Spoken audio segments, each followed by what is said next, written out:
Coucou tout le monde, j'espère que vous allez bien. Je suis très heureuse de vous retrouver aujourd'hui. Si vous ne me connaissez pas, je me présente. Je m'appelle Malika Virin, je suis écrivaine. J'ai notamment écrit le livre Fini les dettes paru aux éditions Edilivre et qui aide déjà des dizaines de femmes à prendre ou à reprendre leurs finances en main. Dans cette vidéo, nous allons parler de l'épargne de précaution.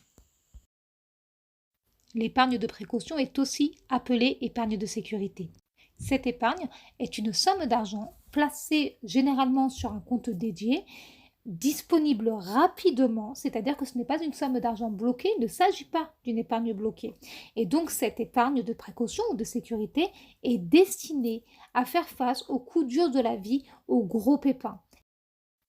Se constituer une épargne de précaution, c'est donc être en mesure d'assurer ses arrières financiers, de veiller à sa propre sécurité et à ses propres besoins dans les moments très difficiles de la vie. Et quel doit être le montant exact de cette épargne de précaution? On considère généralement qu'elle doit être au moins égale à 3 mois de vos dépenses réelles essentielles, c'est-à-dire celles qui vous permettent de vivre et de faire tourner la maison entre guillemets. Donc, une bonne épargne de précaution est entre 3 000 € et 10 000 €. Elle dépendra surtout, premièrement, de vos dépenses essentielles réelles mensuelles, entre 3 à 6 mois, et de la constitution de votre foyer. En effet, si vous êtes célibataire et sans enfant, vous n'aurez pas le même montant de dépenses que si vous êtes par exemple mère célibataire avec 4 enfants ou mariée avec 2 enfants. Voyons maintenant comment se constituer cette fameuse épargne de précaution. Dans un premier temps, vous devez savoir très exactement quels sont vos revenus mensuels et quelles sont vos dépenses mensuelles réelles. Puis, vous distinguez vos deux types de dépenses. D'un côté, vous notez vos dépenses essentielles, c'est-à-dire vos dépenses vitales ainsi que leur montant exact. De l'autre côté, vous notez vos dépenses non essentielles, c'est-à-dire non vitales, ainsi que leur montant réel. Maintenant, vous avez une vision plus claire et plus précise de ce que vous percevez comme argent et de ce dans quoi vous le dépensez. Pour connaître votre capacité d'épargne réelle, c'est-à-dire de quelle somme vous disposez réellement à la fin du mois, il suffit de soustraire vos dépenses essentielles à vos revenus. Je m'explique. Supposons que vous perceviez 1 000 € par mois. 1 000 €, c'est un chiffre rond et ce sera plus facile pour mon explication.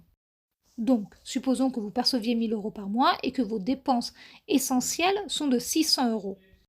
Votre capacité d'épargne réelle est alors de 400 € parce que lorsque vous faites 1 000 € moins 600 €, il vous reste 400 € à la fin du mois.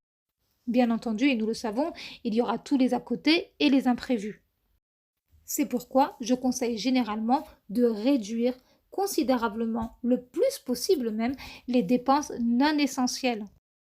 Parce que cela vous permettra dans un premier temps de choisir réellement à qui vous donnez votre argent, ce dans quoi vous le dépensez, et deuxièmement, vous prendrez réellement conscience de ce dans quoi vous dépensez votre argent.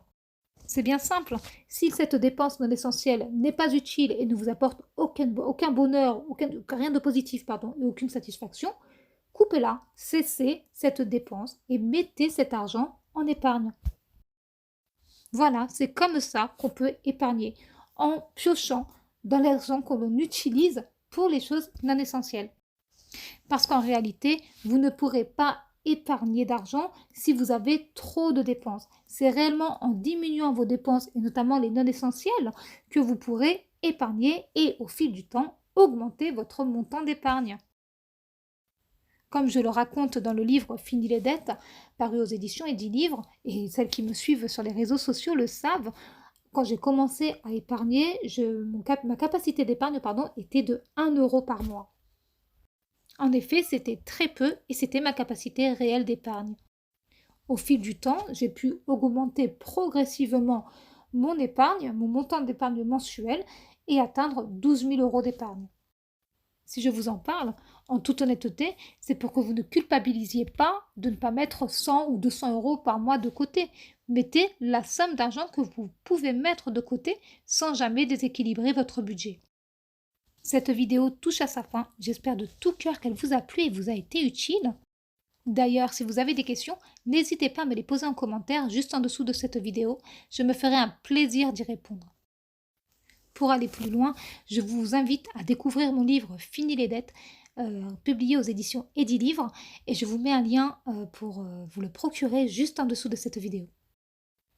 Avant que j'oublie et avant qu'on se quitte, si cette vidéo vous a plu et qu'elle vous a été utile, n'hésitez pas à partager et à la liker. Cela me fera plaisir et me sera très utile, ainsi qu'aux personnes avec qui vous l'aurez partagé forcément.